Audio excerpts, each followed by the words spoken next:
Assalamualaikum warahmatullahi wabarakatuh. Salam dan bahagia Bapak dan guru hebat di seluruh Indonesia. Perkenalkan, nama saya Sony Pamela, calon guru penggerak angkatan yang ke-7 dari kelas 07049B2 dari SD Negeri 1 Bantar Soka, Kecamatan Prokerto Barat, Kabupaten Banyumas. Pada kesempatan yang berbahagia ini, izinkanlah kami untuk bisa menyampaikan aksi nyata dan diseminasi modul 1.4 budaya positif yang kali ini kami diseminasikan di SD Negeri 1 Bantar Soka kepada seluruh guru dan juga tenaga kependidikan. Selamat menyaksikan. Assalamualaikum warahmatullahi wabarakatuh. Puji syukur kepada Allah Subhanahu wa Ta'ala karena telah memberikan sehat sehingga kita semua dapat berkumpul di acara pemaparan aksi nyata pada siang hari ini. Tidak lupa sholawat serta salam kita panjatkan kepada Nabi Muhammad SAW yang akan memberikan syafaat di hari akhir nanti. Pada kesempatan ini, saya akan menyampaikan serangkaian acara pada seluruhnya. Yang pertama pembukaan, kedua sambutan dari Bapak Kepala Sekolah, tiga penyampaian aksi nyata, dan terakhir penutup. Memasuki acara pertama yaitu pembukaan. Supaya acara berjalan dengan lancar, marilah kita mulai dengan bacaan basmalah bersama. Bismillah. Selanjutnya sambutan dari Bapak Kepala Sekolah. Pada Bapak Partono kami persilakan. Bismillahirrahmanirrahim. Assalamualaikum warahmatullahi wabarakatuh. Calon guru penggerak, Bapak Saudara SD yang saya hormati, rekan-rekan guru SD Negeri 1 Bantar Soka, tahun didik guru penggerak yang saya hormati pula.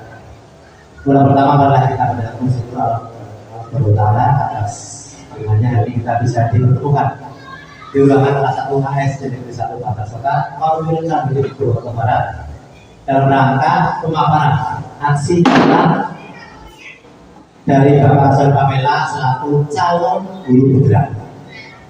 Bapak Ibu yang saya hormati, Pak Sony sedang mengikuti program CGP angkatan ke-7. Semoga Pak Sony diberi kemudahan, kelancaran, dan kesuksesan, mendapatkan nilai yang terbaik, mendapatkan pengalaman yang sangat baik, dan muaranya nanti juga bisa didiseminasikan kepada teman-teman yang lain supaya semuanya menjadi calon dan menjadi guru penggerak di SD Negeri 1 Bantar Soka. Dan yang terakhir muaranya adalah dibahaskan ke putra-putri kita di SD Negeri 1 Bantar Soka supaya lebih meningkat, lebih maju lagi. Saya harapkan pada Pak Sony monggo nanti dalam pemaparannya tampilkan, keluarkan semua pengalaman, semua ilmu yang baru supaya dalam pembelajaran di SD Negeri 1 Bantar Soka lebih berwarna. Apalagi kita sekarang sedang melaksanakan kurikulum merdeka. Saya harapkan nanti semua guru menjadi guru yang profesional, mengajar dengan yang sebaik-baiknya, karena guru sekarang menerangkan atau teori 25%, prakteknya 75%, supaya anak kita tidak hanya pandai menghafal tetapi pandai memecahkan, menemukan, dan mengaplikasikan dalam kehidupan sehari-hari. Demikian yang saya sampaikan. Selamat Bapak Sony, mudah-mudahan nanti pemaparannya lancar, hasilnya memuaskan. Sekian, terima kasih. Wassalamualaikum warahmatullahi wabarakatuh. Terima kasih kepada Kepala Sekolah atas sambutannya. Selanjutnya penyampaian aksi nyata modul 1.4 tentang budaya positif yang akan disampaikan oleh Bapak Sony. Kepada Bapak Sony kami persilakan. Terima kasih pembawa acara. Bismillahirrahmanirrahim. Assalamualaikum warahmatullahi wabarakatuh. Yang terhormat Kepala SD Negeri 1 Pandasoka, Bapak Partono SPD. Yang kami hormati Bapak dan Ibu Guru SD Negeri 1 Pandasoka yang berbahagia. Pertama-tama, marilah kita panjatkan puji syukur kepada Allah Subhanahu wa Ta'ala yang telah memberikan kita rahmat taufik dan hidayahnya hingga sampai hari ini kita masih diberikan nikmat sehat dan sempat untuk bisa mengikuti kegiatan diseminasi ataupun aksi nyata dari modul 1.4 dengan tema budaya positif. Salam dan salam semoga senantiasa kita curahkan kepada junjungan kita Nabi Agung Muhammad Sallallahu Alaihi Wasallam serta para keluarganya, sahabatnya, dan orang-orang yang senantiasa berjalannya, dan semoga kita semuanya di sini termasuk umatnya yang istiqomah. Amin ya rabbal alamin. Bapak Ibu guru hebat dari SD Negeri 1 Pandasoka yang luar biasa. Hari ini kita bisa berkumpul di sini untuk bersama-sama belajar dari apa yang sudah saya pelajari di modul 1, mulai dari 1.1 sampai dengan 1.4, yang insya Allah akan kami tularkan semampu saya, sepemahaman saya, dan insya Allah semoga nanti bisa menjadi tambahan informasi bagi Bapak Ibu semuanya. Saya yakin Bapak Guru hebat sudah pernah mendapatkan materi ini di kesempatan yang lain, tapi barangkali ada perbedaan dari apa yang saya dapatkan, nanti bisa menambah wawasan baru bagi Bapak Ibu semuanya. Bapak Ibu yang kami hormati, yang pertama izinkan kami memperkenalkan diri. Saya adalah Sony Pamela, calon guru penggerak dari angkatan yang ke-7 dari SD Negeri 1 Pandasoka, yang insya Allah kami satu korwil adalah bertujuh, 6 orang PNS dan 1 orang P3K. Jadi insya Allah aman bagi jenjang karir selanjutnya, karena saya listnya cukup banyak.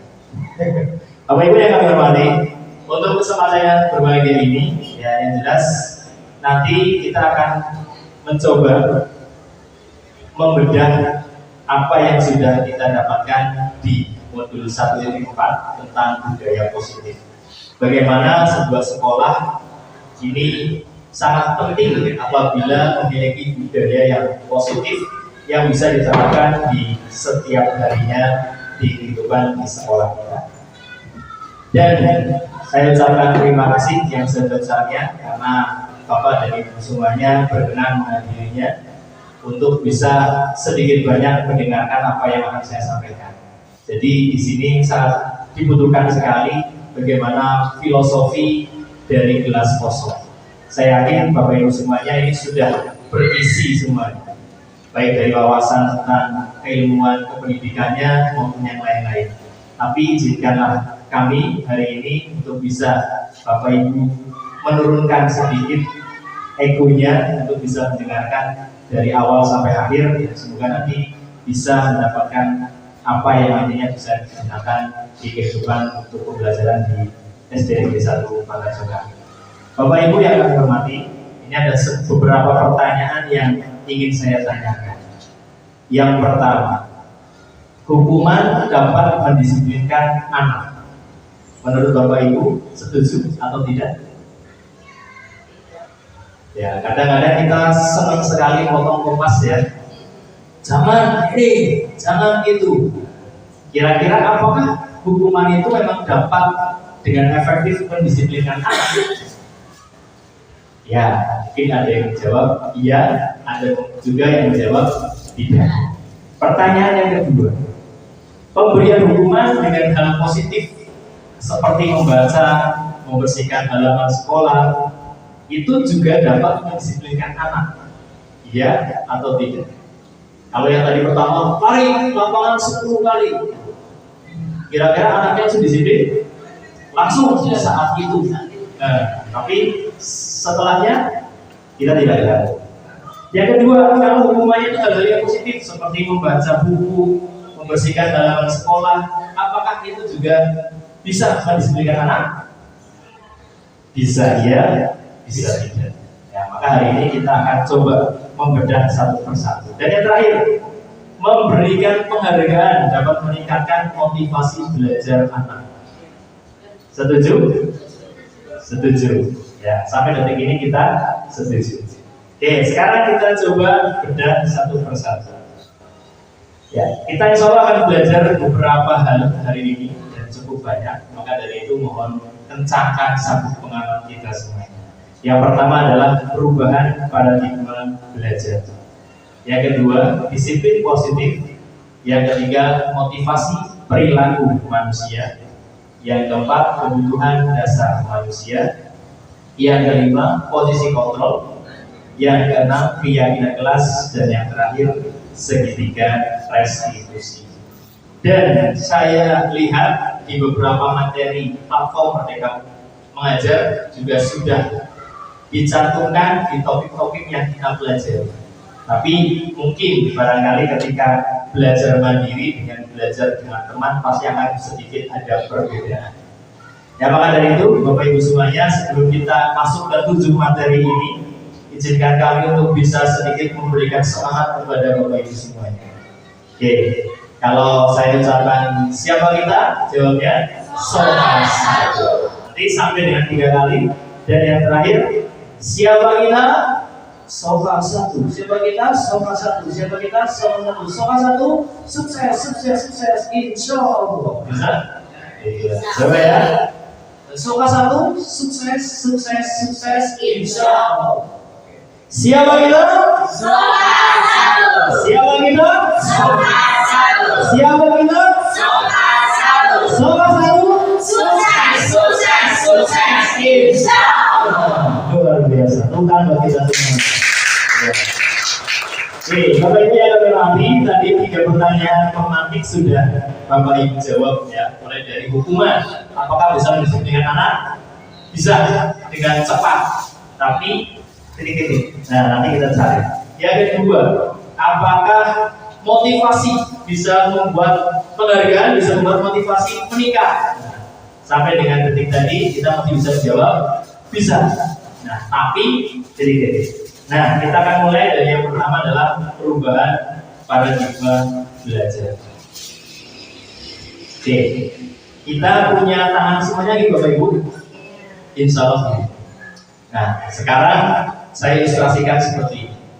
Kalau saya menuliskan sebuah rahasia di secari kertas, kemudian saya genggam tangan saya dengan di dalamnya ada secari kertas tersebut, dan tidak ingin saya beritahu ke siapapun, dan teman-teman mengetahuinya bahwa ini adalah ada rahasianya Pak Sony yang harus saya tahu.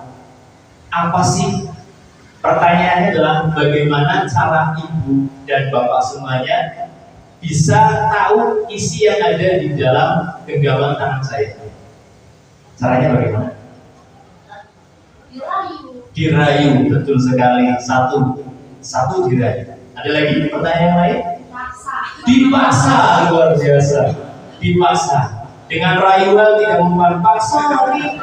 Tolong dibuka dong. Enggak, ini penting, ini rahasia. Nah, kemudian suami datang, ayo dibuka. Mulai sampai sini goyah, buka goyah. Muncul lagi bapak, apa pak kira-kira pak? Ada yang dua saja bapak dan sebagainya. Nah, dari 2 jawaban itu saja bisa kita dapat dua cara ya. Yang pertama dengan rayuan, yang kedua dengan paksaan. Tapi apakah saya akan membuka tangan saya dengan rayuan tersebut? Betul sekali, pertanyaannya dijawab dengan gamblang. Tergantung Anda. Nah, inilah ya. Jadi kita itu tidak bisa dipengaruhi oleh orang lain sebelum kita sendiri yang akhirnya mengiyakan. Saya akan ikut yang mana? Jadi kitalah sendiri yang punya keputusan. Nah, kita sendiri yang akan membuka ataupun tetap mengepal. Walaupun dengan rayuan gombalnya, walaupun dengan paksaan. Kalau saya tidak ingin membuka, tidak akan dibuka. Nah, inilah Bapak Ibu ya, yang kita terapkan di sekolah ini, anak-anak kita. Ya. Jadi anak-anak kita itu mau maju, mau tidak, sebenarnya adalah dari diri mereka sendiri. Mau kita paksa, ayo hafalkan ini dan seterusnya. Mau kita rayu, ayo hafalkan ya, besok kamu dapat hadiah. Tapi kalau anaknya tidak mau, maka tetap dia tidak bisa berubah. Nah, maka dari itu, Bapak Ibu semuanya, dari filosofi genggaman tangan ini kita tahu bahwa sebenarnya sejatinya adalah orang tersebut yang bisa merubah ataupun bergerak sesuai dengan kemauannya. Dan ini kadang-kadang kita yang kurang paham. Jadi kita itu terbawa oleh ilusi. Ada namanya ilusi kontrol. Nah, jadi yang pertama adalah ilusi guru mengontrol murid. Kelas saya, anak-anaknya boleh mainan asal di dalam kelas, jangan keluar-keluar. Saya kontrol seperti itu. Nah, akhirnya ya, saya punya ilusi bahwa anak-anak itu kalau dikontrol dengan baik maka dia akan menurut. Padahal sejatinya adalah anak itu mau keluar mau tidak sebenarnya kemauannya dia sendiri. Kalaupun dia memang double ya tetap akan keluar. Kalaupun dia menurut maka dia akan sesuai stay di dalam kelas. Nah, maka dari itu Bapak Ibu semuanya, ini sebenarnya adalah siswa mengontrol dirinya sendiri. Walaupun kita yang memberikan masukan. Yang kedua, ilusi bahwa kritik dan membuat orang merasa bersalah dapat menguatkan karakter. Kamu itu harusnya seperti ini, Mas. Apa yang kamu lakukan itu salah. Kamu harusnya melangkah 2 langkah, tapi kamu 1 langkah dan sebagainya. Kita bisa memberikan pressure, kita bisa memberikan orang tersebut merasa bisa. Ini bisa menguatkan karakternya agar dia tidak kembali ke jalan yang salah tadi. Ya, ini adalah sebenarnya ilusi. Nah, sejatinya kembali lagi bahwa anak yang bisa menguatkan karakternya sendiri dibantu dengan sinyal-sinyal dari kita semua. Ilusi bahwa semua penguatan positif adalah efektif dan bermanfaat.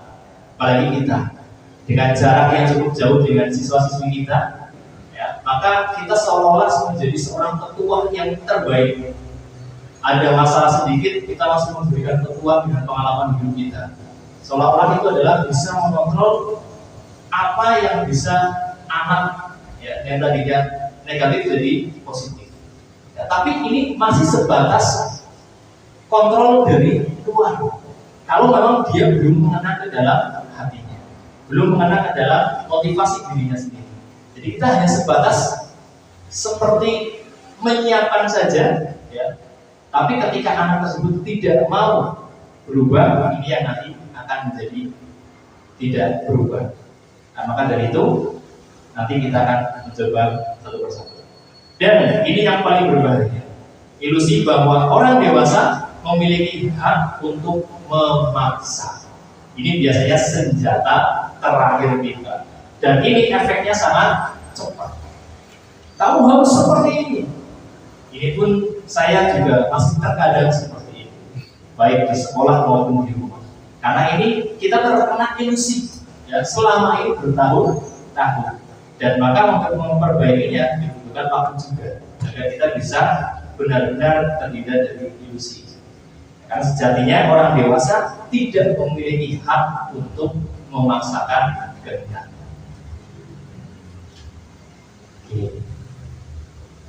Selanjutnya, bisakah kita mengontrol seseorang?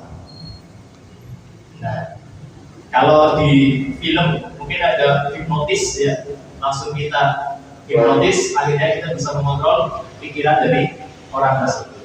Ya, apakah kita benar-benar bisa mengontrol orang tersebut? Selama ini, Bapak Ibu semuanya, kita sebenarnya bertemunya adalah dengan pendekatan stimulus respon. Ini yang biasa kita laksanakan dan akan kita bandingkan dengan teori kontrol. Yang pertama adalah kita mencoba mengubah orang agar berpandangan sama dengan kita. Seolah-olah pandangan kita lah yang terbaik, orang lain yang ikut kepada pandangan kita. Nah, tapi secara teori kontrol, kita berusaha memahami pandangan orang lain tentang dunia. Jadi bagaimana pandangan orang lain yang kita hargai, kemudian kita satukan dengan pandangan kita. Yang kedua, Perilaku buruk dilihat sebagai suatu kesalahan, tidak cukup sampai meminta maaf. Jadi semua kesalahan berarti dia ada kesalahannya dia. Perilaku yang buruk adalah sebuah kesalahan. Nah, padahal setiap perilaku memiliki tujuan. Apakah memang anak-anak kita ketika berperilaku buruk itu adalah ada tujuannya? Nah, selama ini kita tidak tanya, kenapa kamu melakukan seperti ini? Tapi kadang-kadang langsung kita eksekusi dan sebagainya. Yang ketiga, orang lain bisa mengontrol saya. Tapi ternyata sesuai dengan teori kontrol adalah hanya Anda yang bisa mengontrol diri Anda. Memang karena kita punya musuh yang nyata, yaitu setan yang memberikan kita was-was, bisikan-bisikan yang akhirnya membuat kita ikut ke dalam kontrolnya. Nah, padahal sejatinya adalah setan maupun orang lain hanya bisa memberikan bisikan-bisikan, tapi kita sendirilah yang bisa mengontrol diri kita sendiri. Saya bisa mengontrol orang lain, jelas kita tidak bisa mengontrol orang lain. Pemaksaan ada pada saat bujukan gagal. Ini yang tadi. Jadi pemaksaan itu adalah jurus terakhir kita ketika bujukan yang pertama gagal, bujukan yang kedua gagal. Ini sudah yang ketiga ya. Harus bisa ya. Langsung Harus bisa. Ya, ini pun juga untuk nasihat pada diri saya pribadi dan juga teman-teman semua. Nah, padahal kolaborasi dan proses menciptakan pilihan-pilihan baru. Ya, kalau kita bisa sedikit mundur ke belakang, menghela nafas, kemudian kita coba mencari celahnya di mana kolaborasi yang bisa kita kerjakan bersama untuk sebuah tujuan yang sama. Dan ini yang paling berbahaya adalah model berpikir menang kalah. Selama ini kan ada yang menang, ada yang kalah. Padahal yang menang senangnya sesaat, tapi yang kalah biasanya ya kita punya sebuah quotes ya, senang melihat penderitaan orang lain, sedih melihat kesuksesan orang lain. Nah, ini yang berbahaya. Ya, dan padahal ini sudah sering kita rasakan. Padahal mengapa sih kita tidak mencoba berpikir untuk model berpikir kamu menang, aku juga menang, win-win solution. Nah, Bapak Ibu semuanya, maka dari itu ya kita mencoba untuk bisa merubah paradigma kita yang tadinya menggunakan pendekatan stimulus respon, kita coba berputar untuk bisa menggunakan teori kontrol. Nah, ini ada sebuah petuah dari Stephen R. Covey. Mengubah paradigma dari stimulus respon kemudian menjadi teori kontrol. Ini ada sedikit pesan. Bila kita ingin membuat kemajuan perlahan, sedikit demi sedikit, ubahlah sikap atau perilaku Anda. Namun, bila kita ingin memperbaiki cara-cara utama kita, maka kita perlu mengubah kerangka acuan kita. Nah, ini yang penting. Ubahlah bagaimana Anda melihat dunia, bagaimana Anda berpikir tentang manusia, ubahlah paradigma Anda dan skema pemahaman dan penjelasan aspek-aspek tertentu tentang realitas. Jadi memang kadang-kadang kita itu berbeda sudut pandang saja, sudah berbeda arti atau makna. Ya, maka kita coba ketika ada sebuah permasalahan, kita bisa melihat dari sisi yang berbeda. Jangan dari sisi kesalahannya, tapi bagaimana coba cari alasannya dan juga bagaimana proses untuk memperbaiki. Oke, Bapak Ibu yang hormati, ini ada sedikit pesan. Kita adalah pendidik dan pengajar. Guru sebagai pendidik artinya mampu menuntun dan mendampingi anak tanpa paksaan sehingga anak tersebut dapat mencapai kebahagiaan sempurna mungkin dalam kehidupannya.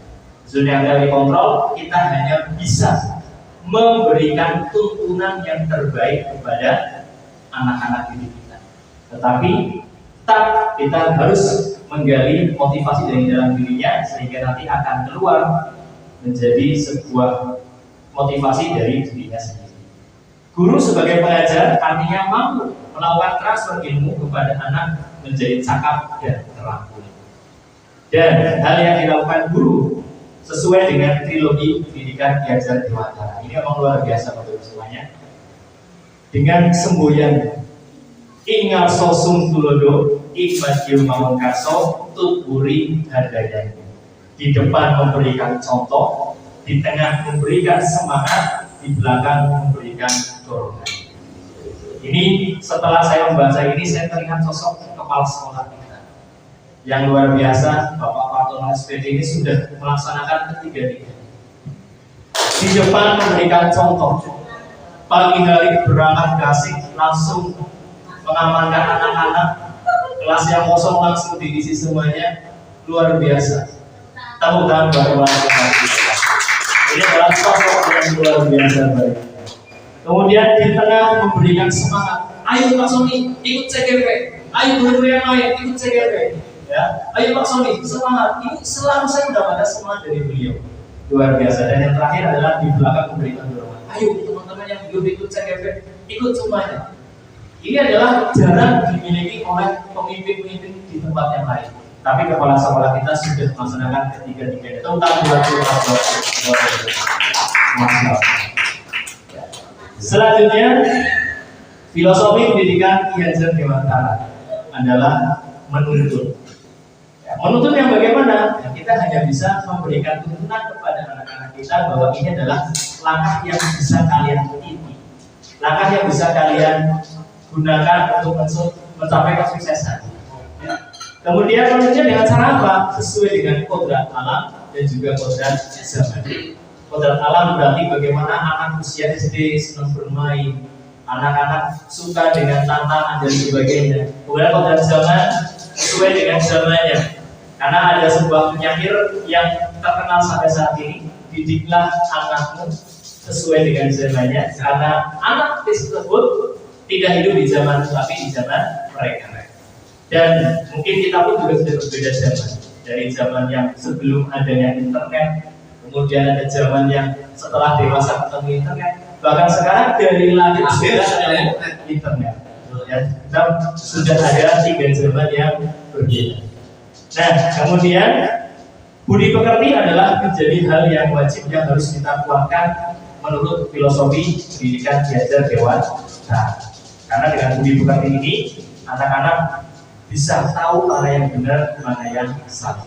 Kemudian bermain, nah, ini adalah menjadi hal yang memang harus kita akomodir juga, karena anak-anak masih bermain dengan bermain.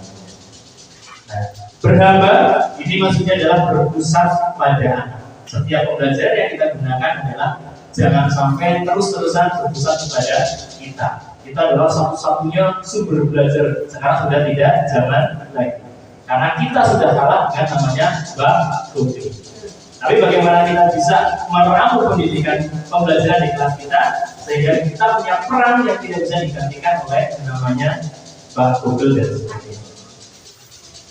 Kemudian analogi petani, ya, seorang petani bagaimana mereka menyiapkan dari ladangnya, dari sawahnya, disiapkan, dibajak, kemudian diberikan pupuk sampai dengan ditanam, masih ada matun mengambil rumput, kemudian disiami, kemudian diberikan pupuk lagi sampai dengan besar, panen pun belum, harus dijaga agar tidak dimakan oleh burung dan juga tikus, gabah dan sebagainya, sampai dengan akhirnya bisa panen. Nah, anak pun sebenarnya seperti itu, Lek. Sekolah kita ini adalah ibaratnya sawah. Kita adalah sebagai petani. Anak-anak adalah bibit padi yang memang tidak bisa kita pilih. Input dari sekolah ini tidak bisa kita pilih. Karena setiap anak yang masuk ke sini ketika masih dalam satu kelurahan wajib diterima.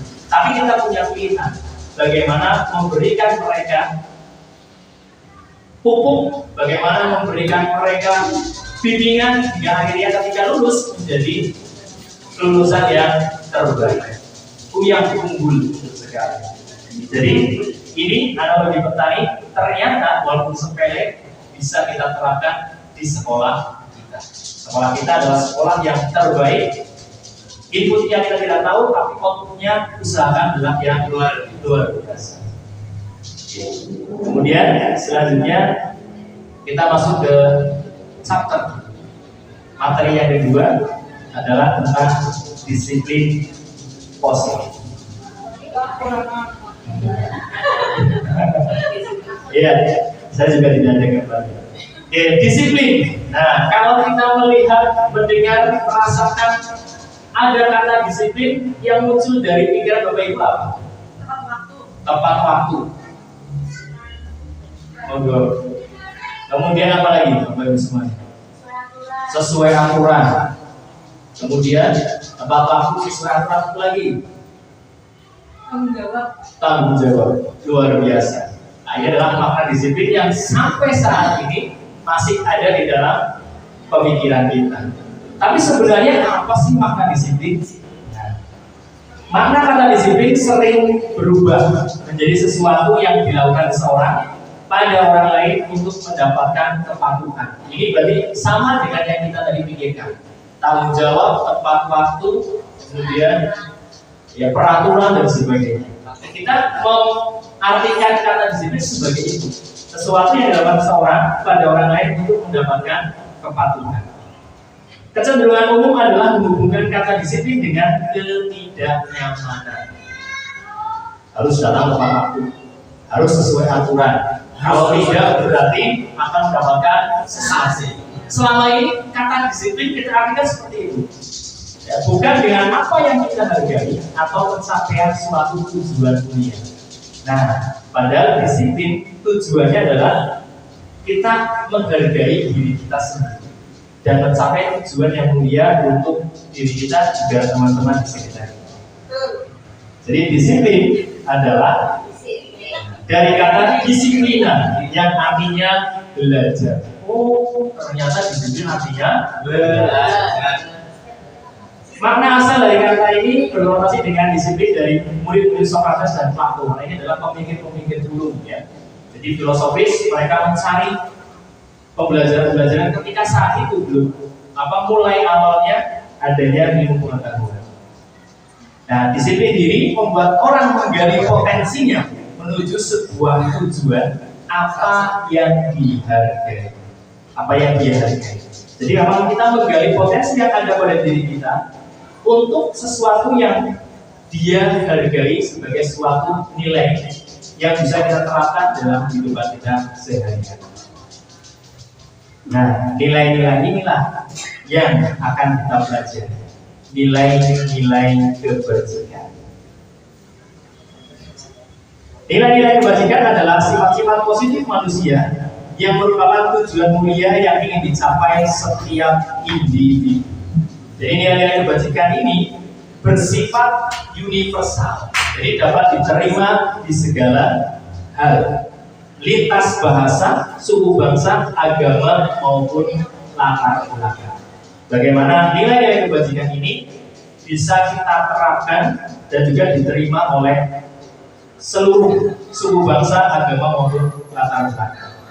Dan setiap perilaku atau perbuatan memiliki suatu tujuan. Nah, ini kadang-kadang yang kita tidak sadari. Baik perilaku buruk maupun perilaku baik, kedua-duanya adalah memiliki suatu tujuan.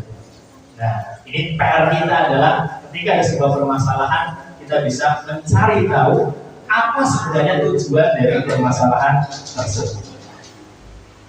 Dengan mengaitkan nilai kebajikan yang diyakini seseorang, maka motivasi-motivasinya akan terbangun. Nah, poinnya di sini. Dengan mengaitkan nilai-nilai kebajikan yang diyakini seseorang, maka motivasi intrinsiknya akan terbangun. Ini yang paling penting adalah motivasi yang ada dalam diri mereka masing-masing. Maka tugas kita adalah memantik agar motivasi anak yang ada dalam dirinya adalah motivasi yang positif, sehingga menggerakkan motivasi dari dalam untuk dapat mencapai tujuan mulia yang diinginkan. Sekali lagi, yang bisa menggerakkan, yang bisa mengontrol diri kita sendiri adalah diri kita sendiri. Anak pun sama, yang bisa membuat anak jadi anak yang baik adalah diri mereka sendiri. Maka tugas kita adalah mematik motivasi yang ada dalam diri mereka adalah motivasi yang positif. Sehingga tanpa kita suruh, mereka sudah melakukannya sendiri. Selanjutnya, nilai-nilai kebajikan yang sedang coba diterapkan di Indonesia adalah nilai-nilai dengan profil belajar Pancasila. Yang pertama adalah beriman, bertakwa kepada Tuhan Yang Maha Esa dan berakhlak mulia.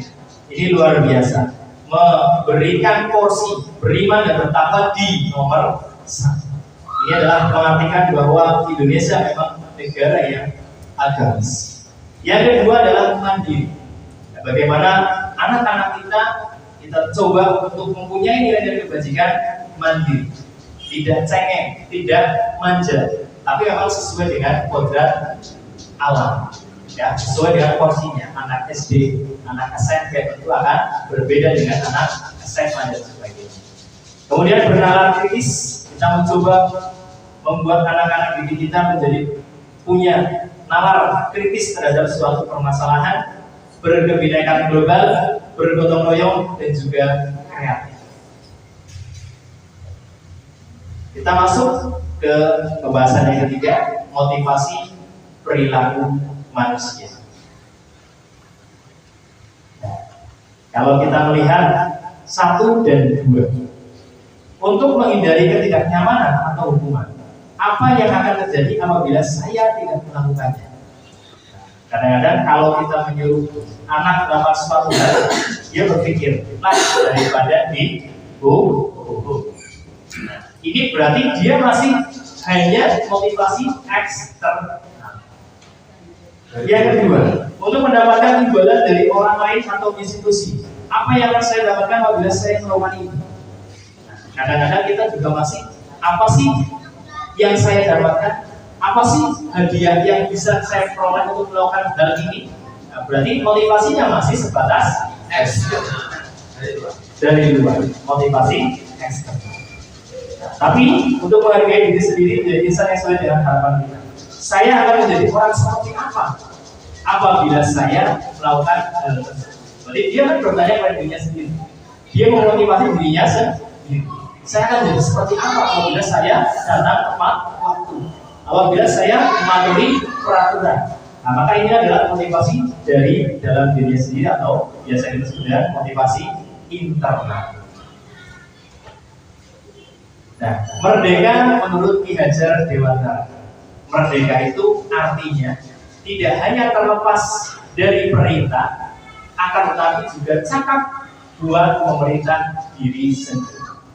Sony, kerjakan PR, besok dikumpulkan. Nah, ini berarti dia masih bergantung dengan perintah. Tapi ketika saya akan mengerjakan PR untuk kegiatan besok, berarti saya sudah lepas dari perintah. Tapi kata KHD masih kurang. Nah, tapi kalau dia bisa dengan cakap memerintah dirinya sendiri untuk hal yang baik, berarti itu adalah definisi merdeka. Saya akan belajar ilmu baru di CGP angkatan ke-9. Angkatan ke-11 itu berarti memerintah diri sendiri untuk belajar lebih dibandingkan teman-teman yang lain. Selanjutnya, ya, dihukum oleh penghargaan. Ini ada sebuah quotes, ya, bahwa penghargaan berlaku sama dengan hukuman. Kalau kita memiliki perintah karena kita takut hukuman, akan sama halnya dengan kita melakukan perintah untuk mendapatkan suatu penghargaan. Nah, maka sebenarnya penghargaan juga setara dengan hukuman, karena ini akan menyebabkan sesuatu di kemudian hari. Bahwa penghargaan berlaku sama dengan hukuman dalam arti meminta atau memberi seseorang melakukan sesuatu untuk memenuhi suatu tujuan tertentu dari orang yang meminta atau membujuk. Nah, memang kadang-kadang anak juga masih seperti itu di rumah. Tolong buangkan sampah, tapi jajannya bi, tapi jajannya pak. Ya, kadang-kadang masih seperti itu Bapak Ibu semuanya. Ini memang perlu ya kita nanti bisa sedikit demi sedikit. Dorongan eksternal, dan akan ada faktor ketergantungan. Ini ada faktor X di belakangnya, yaitu ketergantungan. Gak ada hadiahnya, kemudian gak dihukum ini. Ini adalah faktor ketergantungan. Ternyata menurut Alfie ini ada dampak negatif dari pemberian penghargaan. Ada pengaruh jangka pendek dan jangka panjang yang nantinya menjadi resisten atau ketergantungan. Penghargaan itu menghukum, karena kalau tidak ada penghargaan maka saya tidak akan melakukan sesuatu. Penghargaan mengurangi ketepatan, penghargaan tidak efektif, penghargaan merusak hubungan. Betul. Ya, kadang-kadang kita, ya bagaimanapun juga kita manusia biasa punya rasa iri di dalam hati. Si A mendapatkan hadiah dari kepala sekolah sepeda motor baru. Yang lain merasa, padahal itu karyanya bagusan karya saya loh. Itu pasti ada rasa seperti itu, sehingga mungkin terjadi hubungan yang tidak baik. Penghargaan menurunkan kualitas, karena kita melakukan sesuatu karena imbalan tersebut. Imbalannya sedikit, berarti kualitasnya kita turunkan. Bahaya. Penghargaan mematikan kreativitas. Kalau tidak ada penghargaan, saya tidak melakukan sesuatu.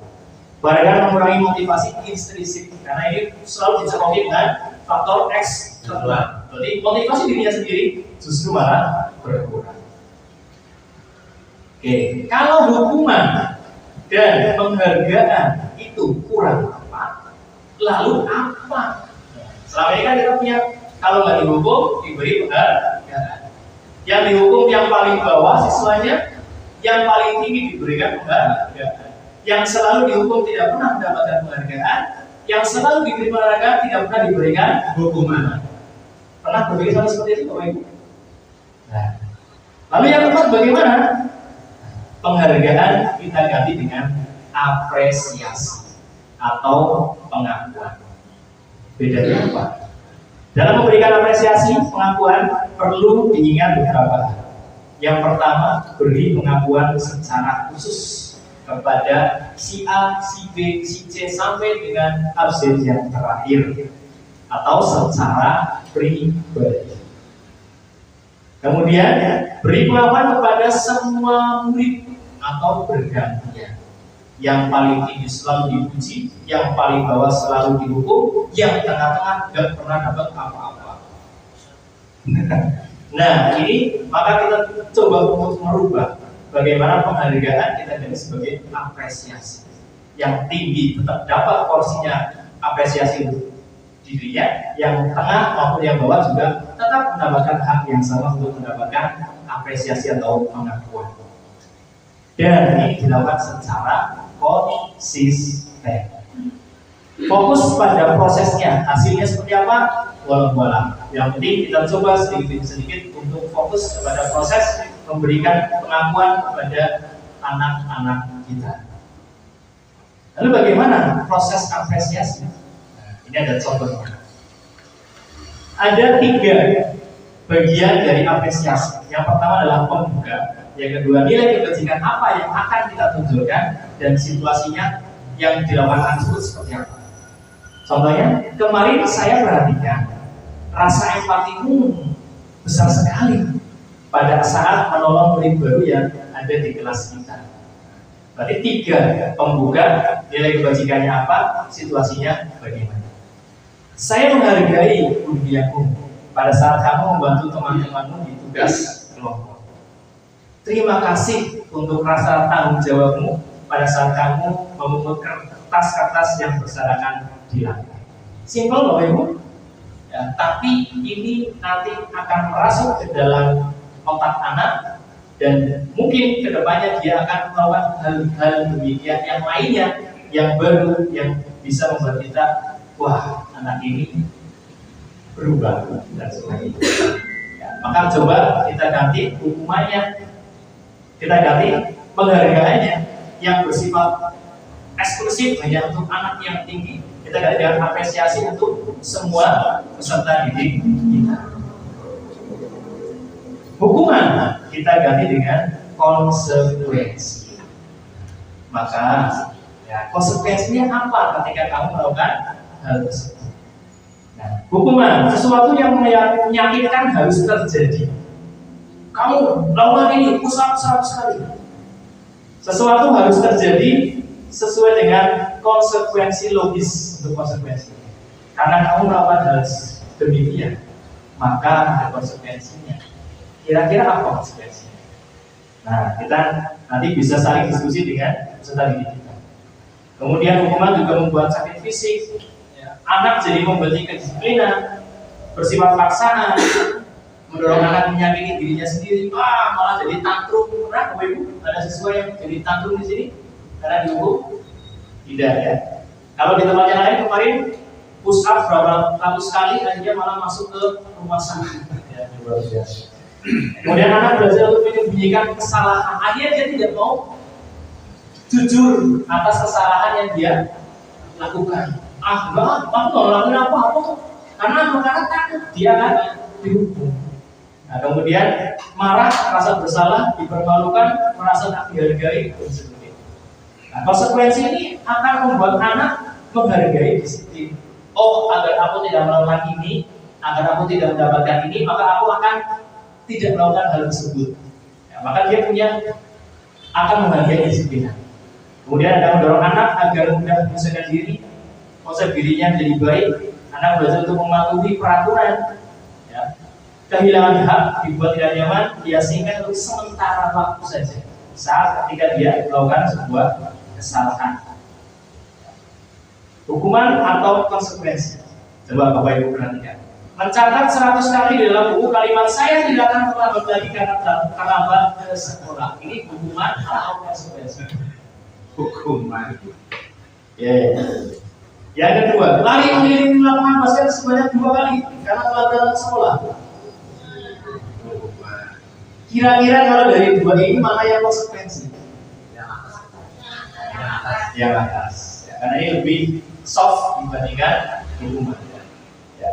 Kemudian murid diminta untuk push up 15 kali. Hukuman.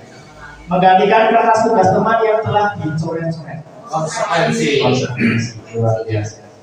Membersihkan tumpahan air di meja tulis karena tersenggol pada saat belajar. Konsekuensi. Karena dia menumpahkan air. Kemudian murid disuruh untuk tidak mengenakan sepatu seharian di sekolah karena tidak mengenakan sepatu hitam. Hukuman. Lari mengelilingi lapangan. Ya. Sudah pahami apa itu konsekuensi? Apa itu? Oke, pembahasan yang keempat, kebutuhan dasar manusia. Nah, karena kita mempunyai kebutuhan dasar. Kalau dulu di IPS kita kenal dengan namanya kebutuhan primer, sekunder, tersier, itu di ekonomi. Nah, tapi di kehidupan kita masing-masing kita juga memiliki kebutuhan akan diri kita masing-masing. Biasanya dibagi menjadi beberapa klaster. Yang pertama adalah kebutuhan bertahan hidup, ini jelas makan, minum. Kemudian kebutuhan akan penguasaan, kebebasan, kesenangan, cinta kasih ataupun rasa memiliki dan dimiliki. Kadang-kadang anak yang berpola tidak tepat menurut kita, biasanya ada beberapa kebutuhan dasar manusia yang tidak dipenuhi. Contoh, anak pagi hari jam 8 sudah lemes, kepalanya berat. Nah, mungkin ada kebutuhan bertahan hidup yang tidak terpenuhi di pagi hari, yaitu sarapan. Atau juga mungkin ada kebutuhan yang tidak dipenuhi di kelas, yaitu kesenangan pembelajaran. Akhirnya berat kepala. Nah, jadi kita harus melihat nih, kira-kira kebutuhan mana yang tidak terpenuhi dari anak yang melakukan sesuatu hal yang menurut kita kurang baik. Nah, ini ada sebuah kasus, kita lihat. Pak Zulfikar adalah kepala sekolah yang baru, ditugaskan di SMP Bina Generasi Muda. Sejak kedatangannya di sekolah itu, Pak Zulfikar mencoba untuk menyesuaikan diri dengan lingkungannya di sekolah tersebut. Sebagian besar guru-guru dapat menerima kajian Pak Zulfikar, namun ada beberapa guru yang selalu bereaksi negatif pada kebijakan-kebijakannya dan dengan total pengembangannya di rapat guru mingguan. Salah satunya adalah Pak Malik. Nah, Pak Malik ini biasanya orang yang tenang, yang diam. Ketika rapat juga dia hanya ikut saja, mendengarkan dan melaksanakan hasil rapatnya. Tapi ketika kepala sekolahnya baru, kok sering berani mengungkapkan pendapatnya. Nah, Pak Malik ini ada apa? Teman-temannya juga kaget. Biasanya dia menang-menang, tapi ternyata sekarang vokalis. Akhirnya ada satu temannya, ya, temannya itu bertanya kepada Pak Malik. Jawabannya Pak Malik apa? Nah, kita lihat. Jawabannya Pak Malik yang pertama adalah iseng saja sih. Aku sebenarnya. Aku senang lihat konsep baru itu kebingungan kalau aku tanya-tanya di rapat. Tes. Ya, biar dia kenal sama aku dan aku ingin menantinya kalau dekat dan kerja bareng sama dia, kayaknya orangnya baik sih. Berarti mungkin caper.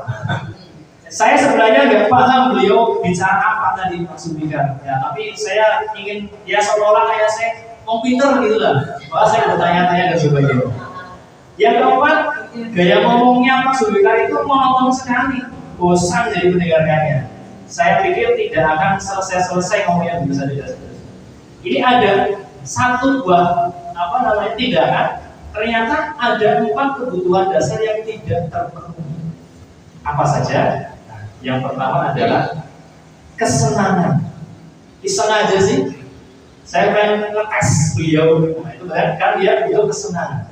Yang kedua, cinta dan kasih sayang. Ya, biar beliau kenal sama saya. Oh, ternyata saya. Yang ketiga adalah penguasaan. Seolah-olah saya itu bebas. Makanya saya sering berbicara dan sebagainya. Dan yang terakhir adalah kebebasan, karena dia merasa bosan. Jadi ada 4 kebutuhan dasar yang tidak terpenuhi, artinya dia melakukan suatu hal. Oke, kita masuk ke chapter yang kelima, posisi kontrol guru. Nah, ketika ada sesuatu hal yang kita anggap negatif dilakukan oleh peserta didik kita, bagaimana sih posisi kontrol kita yang baik? Ternyata ada beberapa posisi kontrol yang sering kita laksanakan. Di manakah posisi kita? Yang pertama, penghukum. Seorang penghukum bisa menggunakan hukuman fisik maupun verbal. Sorry! Dan sebagainya. Yang kedua, membuat orang merasa bersalah. Pada posisi ini biasanya guru akan bersuara lebih dulu. Kamu tuh ya, tapi sebenarnya dia sedang menyalahkan gitu. Yang ketiga adalah sebagai teman. Guru pada posisi ini tidak akan menyakiti murid, namun akan tetap berupaya mengontrol murid melalui persuasi. Kamu tuh ya jangan terlambat. Kalau terlambat kamu yang dimarahi kepala sekolah. Besok berangkat kasih ya. Ini berarti dia sebagai teman, tidak ingin menyakiti tapi mengontrol besok agar datang sih. Yang keempat, memonitor, memantau. Memonitor berarti mengawasi. Nah, maka biasanya ini di kelas sudah ada peraturan, kalau kamu melakukan kesalahan mendapatkan ini, kalau kamu melakukan kebaikan mendapatkan itu. Ini adalah ciri dari guru di posisi monitor atau pemantau. Dan yang terakhir adalah manajer.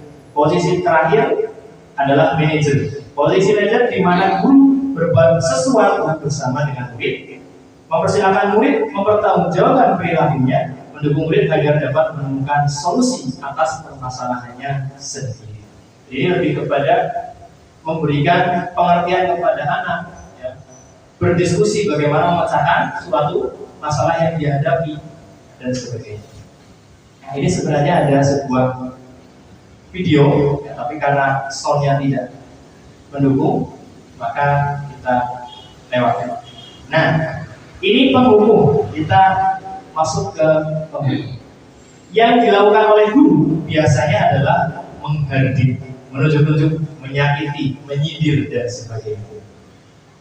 Maka hasil dari siswanya adalah memberontak, menyalahkan orang lain, berbohong karena takut diberi hukuman.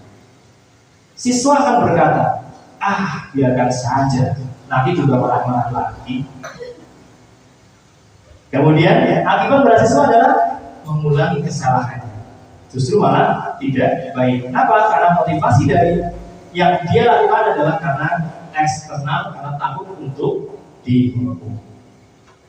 Selanjutnya, membuat orang merasa bersalah. Yang dilakukan guru biasanya adalah berceramah dengan mengatakan, seharusnya kamu itu seperti ini, jangan dilakukan, jangan diulangi lagi, dan seterusnya. Hasil siswanya adalah menyembunyikan, menyangkal, berbohong. Enggak kok bu, aku nggak melakukan apa-apa kok. Enggak ya benar. Nah, siswa berkata, karena dia selalu dianggap merasa bersalah, ya, dituntut untuk merasa bersalah, maka yang dia katakan, ya udah bu, maafkan saya ya bu. Nah, akibat pada siswa adalah merasa rendah diri karena dia selalu disalah-salah. Kenapa aku yang selalu bersalah, gitu kan? Selalu dipersalahkan terus. Ya, ini karena motivasinya adalah menghindari hukuman karena kontrol dari luar. Menjadi teman yang dilakukan guru adalah membuatkan alasan-alasan untuk siswa-siswanya. Hasil siswanya ada ketergantungan karena dia terlalu dekat dengan siswa-siswanya. Yang siswa berkata, saya pikir bapak atau ibu itu adalah teman saya, ternyata bisa marah juga karena sudah semakin dekat, ya. Oh ternyata bisa marah juga. Jadi dia akan merasa kecewa. Akibat pada siswa adalah lemah, tidak mandiri karena selalu kita bela. Gurunya selalu membela kepada siswa. Nah, motivasinya adalah karena dia mengharapkan imbalan dari orang lain atau kontrol dari luar eksternal. Memantau atau monitoring. Yang dilakukan dulu adalah menghitung dan mengukur. Anak-anak saya tertib akan kalau saya memberikan hal semacam ini. Kemudian akan termotivasi jika saya memberikan penghargaan. Hasil siswanya menyesuaikan diri dengan gurunya. Ketika diawasi, dia merasa baik. Wah, ada guru. Ketika gurunya libur, ada apa kepala sekolah. Ketika ada gurunya dari kepala sekolahnya, bubar. Ya. Oke, siswa berkata berapa banyak bintang yang harus saya peroleh, berapa halaman yang harus saya tulis. Nah, ini karena dia mengharapkan imbal. Akibat pada siswa menitikberatkan pada hadiah ataupun akibat ataupun hukuman yang akan dia peroleh ketika dia melakukan sesuatu atau tidak melakukan sesuatu. Dan ini motivasinya masih mengharapkan imbalan dari orang lain. Maka diharapkan setiap guru bisa mempunyai posisi kontrol yang kelima, yaitu manajer atau pengelola. Yang dilakukan oleh guru adalah mengajukan pertanyaan-pertanyaan. Ya. Pak Guru yakin kamu melakukan hal seperti itu pasti ada alasannya. Dan setiap orang pasti pernah melakukan kesalahan. Pak Guru juga pernah. Maka Pak Guru ingin tahu, kira-kira alasanmu melakukan hal tersebut itu apa sih? Coba dibikin nyaman dulu, kemudian masuk ke dalam pokok permasalahan. Hasil siswa adalah menguatkan pribadi. Ya, tidak sampai situ, nanti sampai dengan akhirnya bisa seorang guru bisa kembali menguatkan apa yang dia lakukan itu salah, tapi tidak diulangi di kemudian hari. Siswa berkata, bagaimana caranya saya bisa memperbaiki keadaan ini, Pak? Sampai dalam tahap meminta saran kepada bapak dari guru untuk suatu kejadian yang dia alami. Akibatnya pada siswa adalah dia akan mengevaluasi dirinya bagaimana cara memperbaiki diri. Dan ini adalah motivasi yang paling baik karena kita pantik motivasi dari dalam dirinya sendiri.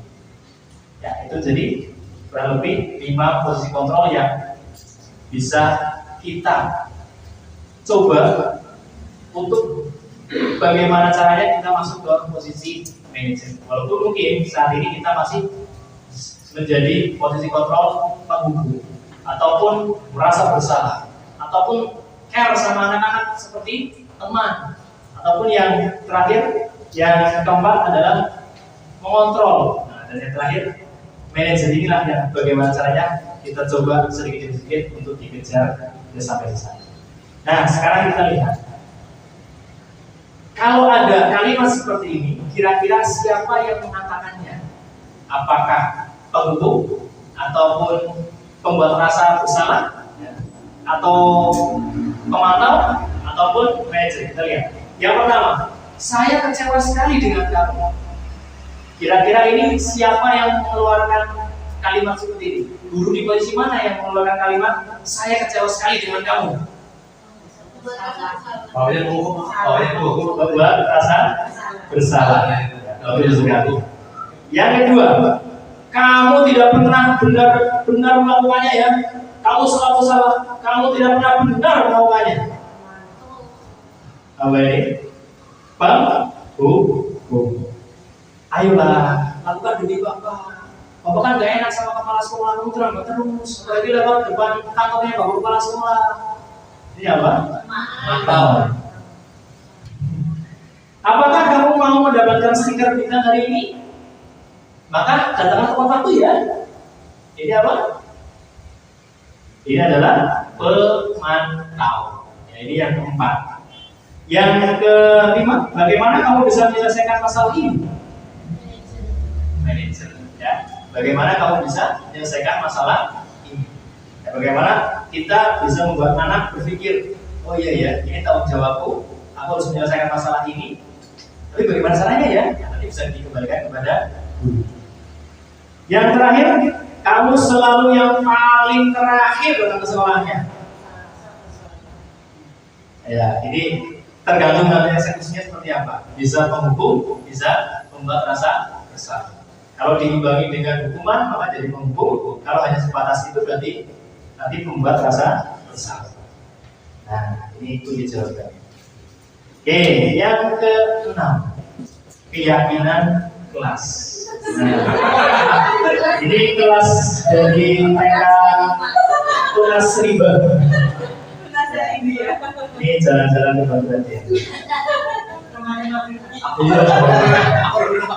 Nah, peraturan versus keyakinan kelas. Masih ingatkah peraturan saat Bapak dari guru bersekolah dulu? Kapan pertama kali ketemu peraturan sekolah? Di tingkat apa? SD, SMP, SMA? Masih ingat? Masya Allah, luar biasa. Kalau saya ingat ada peraturan yang di SMP yang terpampang di tembok-tembok sekolah. Kalau SD kan secara lisan gitu, biasanya. Nah, kalau yang ada itu di SMP. Nah, seperti sepatunya harus berwarna hitam, rambutnya tidak menyentuh telinga, tidak boleh datang ke sekolah, tidak boleh berpacaran, dan lain-lain. Nah, pernahkah saat kecil Bapak dan Ibu guru mengetahui makna dari peraturan tersebut? Kenapa sih nggak boleh pakai sepatu berwarna putih, putih? Pernah tahu nggak? Pernah tanya nggak? Tidak kan? Kenapa rambut tidak boleh menyentuh telinga? Rasulullah saja rambutnya panjang. Dan ini tidak pernah dikomunikasikan. Pernahkah Bapak dan Ibu diajak berdiskusi untuk menentukan peraturan tersebut? Tidak pernah. Tidak ada KUHP-nya. Kitab hukum undang-undang. Nah, inilah yang kita coba ya, untuk walaupun mungkin kulitnya sama-sama peraturan, tapi bagaimana prosesnya anak-anak kita libatkan dan juga maknanya kenapa kamu tidak boleh seperti ini. Nah, maka ini adalah budaya positif ya, untuk mendukung motivasi intrinsik, kembali ke nilai-nilai keyakinan lebih menggerakkan seorang dibandingkan mengikuti serangkaian peraturan. Nah, maka dari itu budaya positif yang paling kecil adalah peraturan kelasnya kita ambil dari keyakinan kelas. Bagaimana anak dilibatkan, anak diberikan makna. Kenapa kita tidak boleh datang terlambat? Karena ini adalah untuk melatih kedisiplinan, tanggung jawabnya kamu dan seterusnya. Nah, kemudian nanti akan membentuk lingkungan sekolah yang positif sehingga menjadikan budaya yang positif. Ini contoh kesepakatan kelas. Biasanya dipraktekkan di kelas itu bisa menggunakan kertas potongan kecil. Nah, nanti anak-anak menulis ya keyakinan kelas apa yang ingin kita terapkan di kelas kita. Tulis banyak, terus kita tempel-tempelkan dulu. Jadi 1, Kemudian kita kelompokkan. Oh, ini tentang kedisiplinan gerakan. Oh, ini tentang misalkan pakaian. Oh, ini tentang keseharian di kelas. Tidak boleh saling mengejek dan sebagainya. Nah, nanti kita kumpulkan jadi seperti ini. Ya, selalu menjaga kebersihan kelas dan dalam sekolah, saling menghargai dan menghormati. Ini anak dilibatkan. Anak ikut menyumbang sepatah dua patah kata. Akhirnya menjadi sebuah kesepakatan. Yang ketika kesepakatan ini kita pelanggar, maka akan ada konsekuensi. Nah, ketika ini sudah dilaksanakan, maka anak mau tidak mau dia pasti akan mematuhi kesepakatan kelas. Nah, dan jangan lupa untuk memberikan makna. Setelah kita pilih dari ada 8 nih, kita berikan makna. Selalu kembalikan buku ke tempatnya. Ini berarti melatih kalian untuk bertanggung jawab. Dilarang mengganggu orang lain, berarti melatih kalian untuk menghormati orang lain dan diri sendiri. Kalau kalian tidak dihormati, kalau kalian diganggu, pasti kalian merasa risih. Nah, berarti orang tersebut tidak menghormati kita dan seterusnya. Pemaknaan menjadi sebuah hal yang penting. Dan yang terakhir adalah segitiga restitusi. Apa itu restitusi? Kayak kalimat apa ya? Kata apa gitu Bapak ya? Restitusi. Kalau bahannya dulu namanya terasi, jauh banget. Ya. Ya, aduh bahaya ya. Restitusi adalah proses menciptakan kondisi bagi murid untuk memperbaiki kesalahan mereka, sehingga mereka bisa kembali pada kelompok mereka dengan karakter yang lebih kuat. Inilah goalnya. Ya, bagaimana konseling di SD itu tidak ada guru konseling, guru BK, tetapi gurunya sendiri, guru kelasnya sendiri, dan semua yang ada di sekolah itulah yang sebagai konseling. Baik, jadi materi yang penting. Bagaimana anak-anak kita ketika melakukan hal yang negatif, kita cari, ya, bagaimana memperbaiki kesalahan mereka sehingga mereka bisa kembali ke kelasnya dengan karakter yang lebih kuat. Restitusi juga merupakan proses kolaboratif yang mengajarkan murid untuk mencari solusi untuk masalah mereka dan membantu murid berpikir tentang orang seperti apa yang ingin mereka menjadi role modelnya, menjadi tujuan yang mulia, dan bagaimana mereka harus memperlakukan orang lain. Jadi kolaborasi antara guru dengan siswa yang tadi melanggar agar bisa anak tersebut bisa memperbaiki kesalahannya, kemudian kembali ke kelompok mereka dengan karakter yang lebih kuat, bukan karakter yang kemarin hal yang sama dilakukan dan sebagainya. Ya, maka ini perlu kita berlatih yang namanya restitusi. Nah, ada 3 atau segitiga restitusi yang bisa kita laksanakan. Yang pertama adalah validasi tindakan yang salah, menstabilkan identitas, dan menanyakan keyakinan. Biasanya akan dimulai dengan menstabilkan identitas. Ketika ada anak yang melakukan kesalahan, kita stabilkan dulu. Tidak apa-apa. Semua orang pasti bisa melakukan kesalahan. Kita manusia biasa. Wajar kalau kamu hari ini melakukan sebuah kesalahan. Langkah yang kedua adalah validasi tindakan yang salah. Ya, Pak Guru tahu, melempar batu ke kaca itu hal yang negatif, hal yang tidak baik. Tapi Pak Guru, ya bersyukur kamu tidak melempar komputer, kamu tidak melempar TV dan sebagainya. Nah, ini validasi tindakan yang salah. Jadi walaupun kita menyalahkan, tapi kita memberikan ada untungnya ataupun ada nilai positifnya dari balik kesalahan tersebut. Nah, terus yang terakhir adalah menanyakan keyakinan. Kira-kira nih, itu kaca di kelas 1A itu sama kamu. Nah, ini kamu kira-kira hal apa saja yang kamu langgar? Terus solusinya mau bagaimana ini?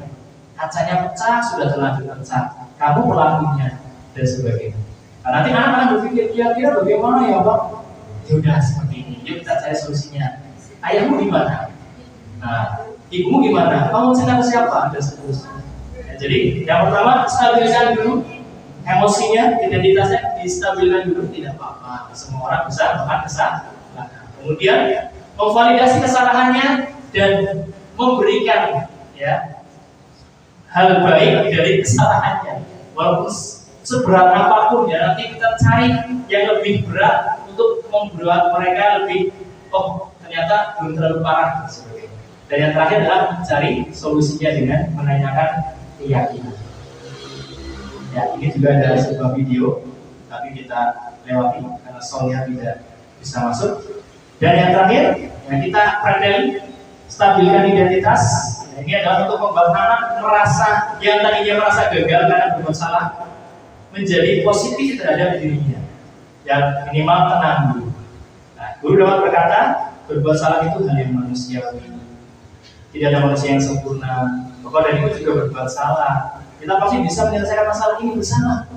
Ya, minimal distabilkan. Yang kedua adalah validasi tindakan yang salah.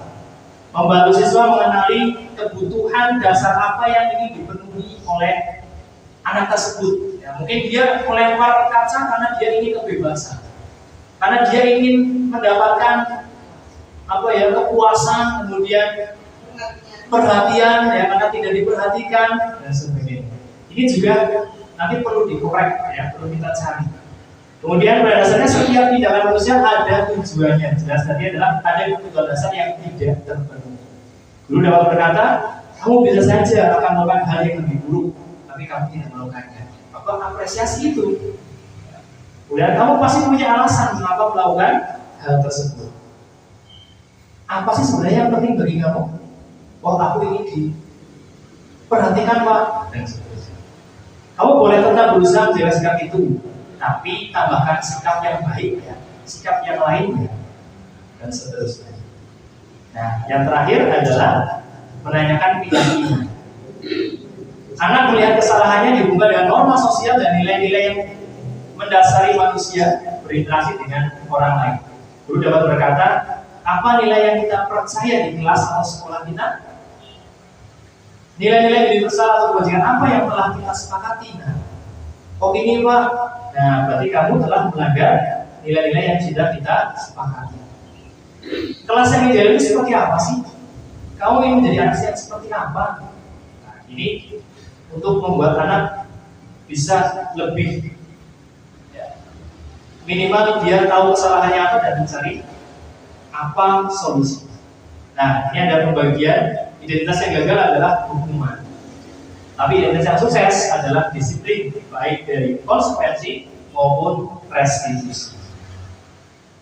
Ya, ini ada satu contoh saya dapatkan adalah ketika hukuman, korban mendapatkan keadilan.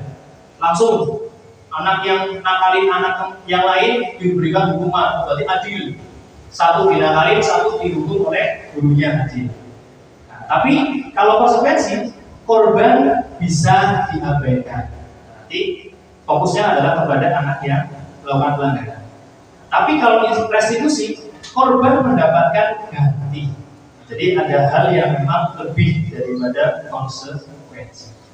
Dan 9 ciri restitusi adalah bukan untuk menebus kesalahan, namun untuk belajar dari kesalahan. Memperbaiki hubungan. Yang ketiga adalah tawaran, bukan paksaan. Guru hanya menawarkan cara-cara solusi yang bisa ditempuh oleh anak. Restitusi menuntut untuk melihat ke dalam diri, melihat apa sih kebutuhan yang dia dapat, yang ingin dapatkan tetapi tidak didapatkan. Restitusi mencari kebutuhan dasar yang mendasari tindakan. Kebutuhan dasar apa yang belum dipenuhi sehingga kamu melakukan hal yang negatif. Restitusi diri adalah cara yang paling baik karena memang menggali potensi atau motivasi dari diri anak tersebut masing-masing. Restitusi fokus pada karakter, bukan tindakan. Karakternya yang kita rubah, bukan tindakannya yang kita rubah. Karena dengan karakter yang berubah dengan baik, maka tindakan yang buruk tidak akan dilakukan lagi. Restitusi fokus pada solusi yang terbaik. Dan restitusi mengembalikan murid yang berbuat salah pada penuntutnya dengan karakter yang lebih kuat, dan anak-anak yang di kelasnya juga menerima dengan lapang dada. Nah, sudah sampai ke refleksi. Hal baru apa yang mengubah atau yang Bapak Ibu dapatkan untuk hari ini? Ada apa saja tadi, Bapak Ibu? Iya, jangan jadi penghukum, merasa bersalah, ya, ataupun teman, ya, terlalu dekat dengan siswa, ya, maupun juga. Tapi sebagaimana bisa kita menjadi seorang manajer. Ya. Oke, kemudian saya akan menjadi guru atau kampung yang seperti apa setelah mengikuti sesi ini, Bapak Ibu? Ya, menjadi seorang manajer. Mulai sekarang coba ketika ada siswa yang melakukan kesalahan, kita ganding dengan segitiga restitusi, menstabilkan identitasnya dulu. Ya, kemudian, ya, dan selanjutnya. Oke, ini ada sebuah pesan yang sangat baik dari Ibu Ice Khadijah. Kita yang memilih profesi sebagai pendidik berarti memilih untuk mengurusi kehidupan. Memilih untuk bertanggung jawab dalam meningkatkan kualitas manusia. Memilih untuk bertanggung jawab bagi kehidupan orang banyak. Tak perlu gengsi, saling belajar, saling memberi masukan. Jadilah seperti air, teguh pendiriannya, namun juga siap untuk menyesuaikan diri dalam menjalani proses belajar yang dilalui. Ya, Bapak Ibu semuanya, kita yang sudah memilih profesi pendidik, maka kita wajib untuk mengurusi kehidupan, meningkatkan kualitas manusia, dan bertanggung jawab bagi kehidupan orang. Terakhir dari saya, siswa adalah amanah yang harus kita rawat dengan disiplin positif. Kita pupuk dengan nilai-nilai kebajikan agar hasilnya dapat kita manfaatkan di akhirat kelak sebagai amalan ilmu yang bermanfaat. Gaji kita tidak banyak dibandingkan PLN, KAI, dan sebagainya. Tapi ternyata Bapak Ibu semuanya, gaji kita di dunia kita masih dapat bonus, yaitu amalan ilmu yang bermanfaat. Apabila ilmu yang kita berikan adalah ilmu yang bermanfaat, maka jangan sekali-kali kita berikan ilmu yang tidak bermanfaat, bahkan membahayakan diri anak-anak kita. Oke, terima kasih Bapak Ibu semuanya. Untuk hari ini kita berikan tangan untuk kita semuanya. Siapa kita? Siapa kita? Siapa kita? Sobat satu. Sukses, insyaallah. Terima kasih. Mohon maaf apabila banyak kata-kata yang berkenan dan banyak kata-kata yang tidak baik. Kami selaku pribadi mohon maaf yang sebesar-besarnya. Bila kita hidayah. Wassalamualaikum warahmatullahi wabarakatuh. Waalaikumsalam warahmatullahi wabarakatuh. Terima kasih banyak. Terima kasih Bapak semuanya atas pemaparan kita yang sudah disampaikan. Alhamdulillah telah sampailah kita di penghujung acara. Terima kasih kepada Pak Sony yang telah memberikan pemaparan dan juga Bapak Ibu Guru atas kehadirannya pada aksi nyata di siang hari ini. Saya selaku MC mohon dimaafkan atas kesalahan apabila ada yang kurang berkenan. Kami pamit undur diri. Wassalamualaikum warahmatullahi wabarakatuh. Selamat dan sukses kembali.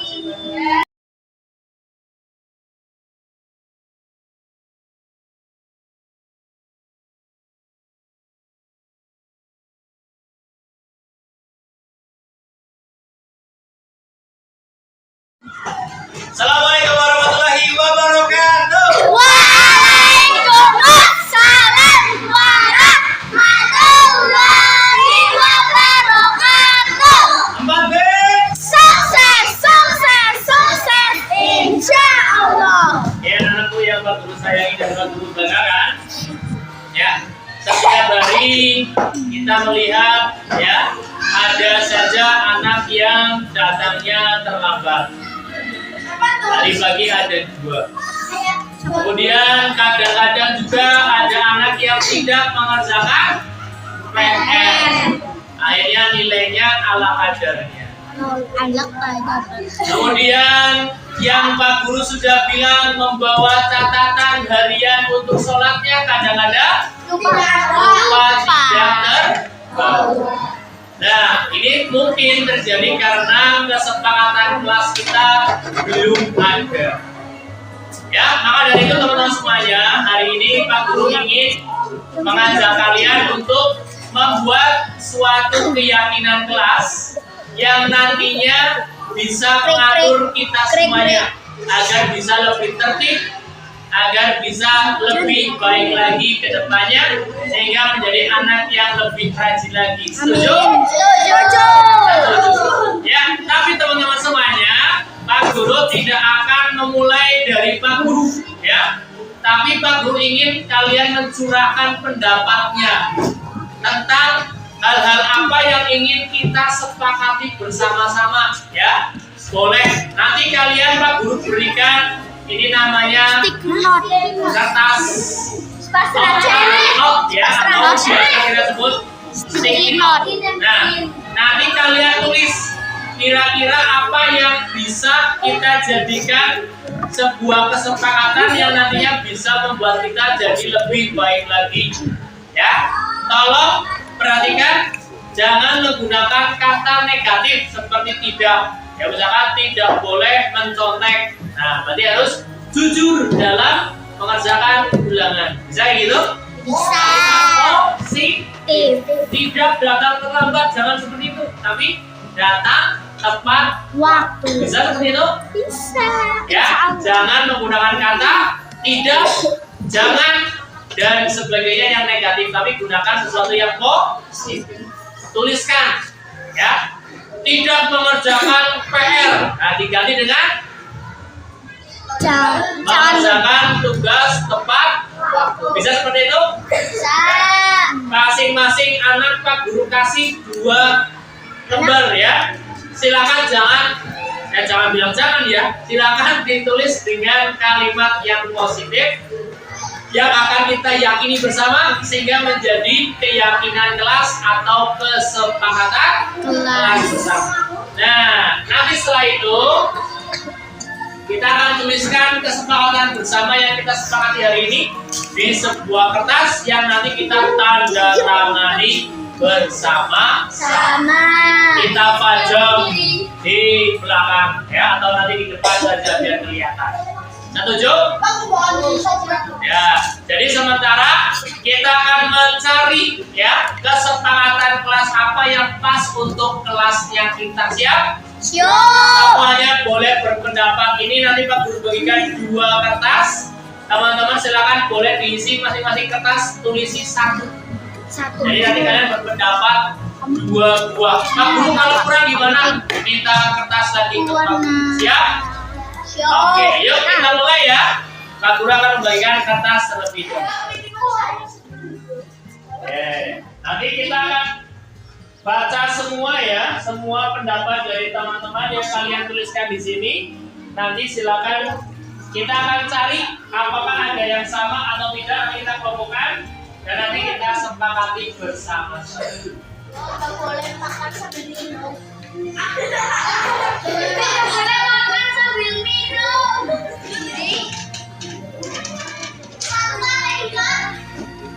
Dan ini hello guys. Satu peraturan 1 lembar. Yang di sekolah, yang di rumah. Berarti selesai. Jangan tempat waktu boleh nggak boleh gini kan Pak? Harus coba sih. Anak punya mana?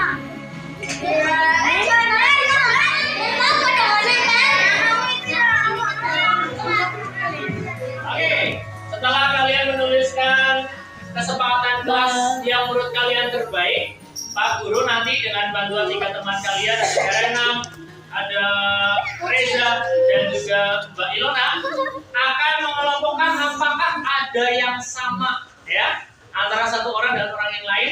Nanti akan kita cek apakah ada yang sama. Jika sama, berarti kesepakatan kelas kita memang benar-benar sama, ya. Oke, kita akan lihat. Tolong Mas Renam sebagai pembaca, ya, 1. Nanti ditempelkan lagi di seberang oleh Mas Reza, ya, dan juga dibantu oleh Mbak Ilona. Oke, dari yang paling keras, Renam dibaca yang keras.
Kalau semuanya dari hasil yang sudah kita kelompokkan ini, kemudian kita kelompokkan lagi, ternyata bisa menjadi 7 ya, kesepakatan kelas dari 4B.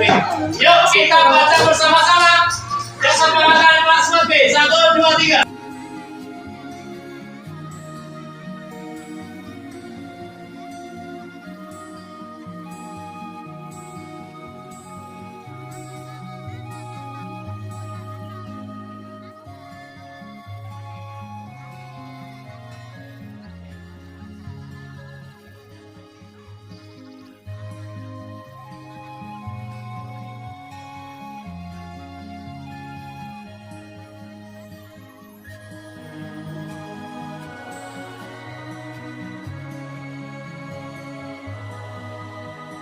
Satu ya. Satu ya. Satu ya. Dengan menyebut nama Allah Bismillahirrahmanirrahim, maka kesempatan kelas 4B kita nyatakan sah.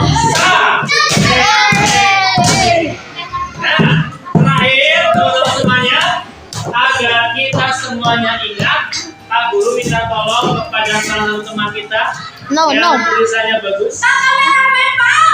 Wih, bagus. Itunya bagus. Alesa,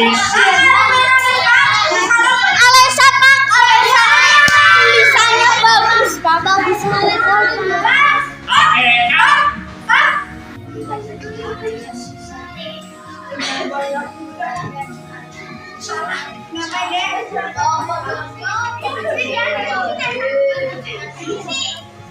Aku juga pengen nulis, boleh nggak?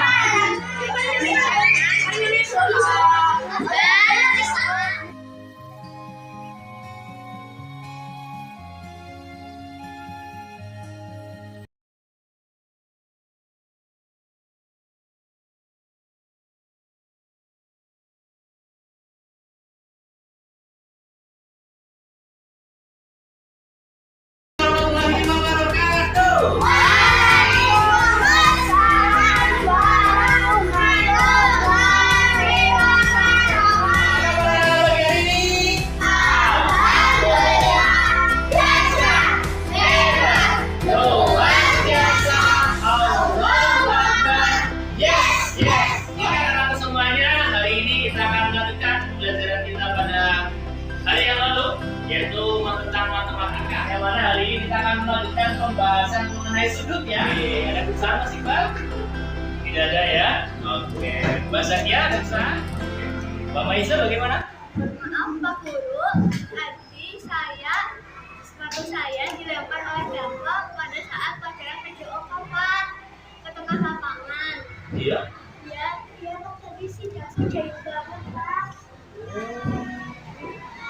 Oke, kamu yang sabar ya. Jadi Pak Guru bilang apa? Oke? Oke, lanjutkan pekerjaannya ya. Oke, Mas Reza, ada pertanyaan? Bisa? Buang duluannya.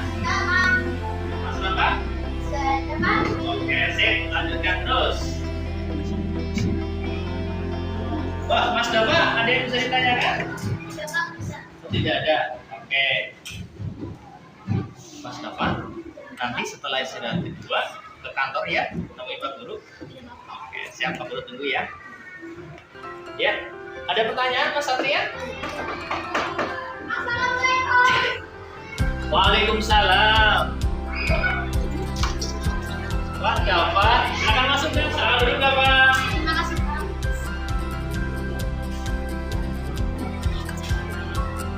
Terima kasih Dava sudah memenuhi panggilan Pak Guru untuk datang ke kantornya Pak Guru. Dava, apa kabarnya? Alhamdulillah sehat Pak. Alhamdulillah. Mohon maaf, Bapak manggil saya. Kalau boleh tahu ada apa ya? Iya, benar sekali Mas Dava. Jadi begini Mas Dava. Tadi Pak Guru mendapatkan laporan dari salah satu teman Mas Dava bahwa katanya tadi pada saat pembelajaran PJOK di lapangan kamu melempar sepatunya teman kamu ya, sampai anak tersebut menangis. Kamu iya Pak. Oh, kalau boleh tahu apa alasan kamu melakukan hal tersebut ya Mas Dava? Iseng Pak. Oh, iseng. Jadi bahagia dong kalau ada temennya yang menangis. Ya, nggak apa-apa mas. Manusia pasti pernah melakukan kesalahan. Tapi sebaik-baik manusia adalah yang bisa mengambil pelajaran dari permasalahan yang kamu hadapi. Dan hari ini semoga bisa menjadi pembelajaran bagi Mas Dafa ya. Oke, Mas Dafa, setelah ini apa yang akan kamu lakukan berikutnya? Besok saya akan menemui Maisa dan meminta maaf. Luar biasa. Yang meminta maaf adalah perbuatan yang terpuji Mas Dafa. Terima kasih Pak. Oke, selain membuat temannya menangis karena kejahilan kamu, kira-kira apa lagi yang bisa buat kamu senang? Sebetulnya saya suka menggambar, tapi karena tidak ada yang mengajar Pak, jadi iseng saja ke teman. Jadi kamu suka menggambar? Ya Pak. Kalau kira-kira kalau ada yang mengajari kamu menggambar, apa kamu bersedia? Serius Pak? Terus kebetulan Pak Satrio itu jago menggambar. Bagaimana kalau nanti Pak Guru bilang ke Pak Satrio ini ya, nanti Pak Guru akan bilang dulu ke Pak Satrio untuk bisa meluangkan waktunya mengajari Mas Dafa berlatih menggambar. Oke Pak. Oke, nanti kalau sudah siap, ya mungkin besok atau lusa kita sudah bisa mulai berlatih menggambar ya. Terima kasih Mas Dafa sudah memenuhi panggilan dari Pak Guru. Karena sekarang saatnya sebentar lagi akan masuk ke pembelajaran berikutnya. Silakan kau boleh ke kelas kembali ya. Semoga ini jadi pelajaran bagi kamu ya. Terima kasih. Assalamualaikum.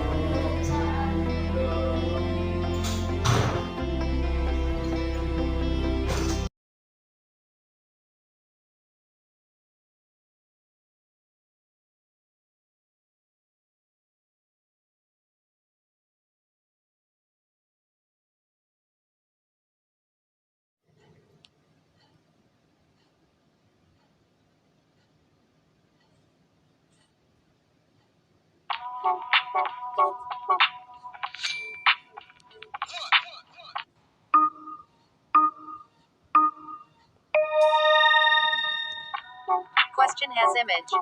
Question. Pada lambang Garuda Pancasila, bulu ekor berjumlah.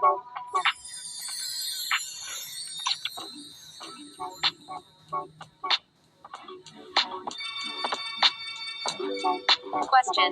Hasil pembagian dari 42. Question. Ibu adalah pedagang payung. Bangunan kesel dibuat di halaman rumah. Itulah warung ibu. Di depannya dipasang spanduk bertuliskan payung impian. Itulah nama warung payung ibu.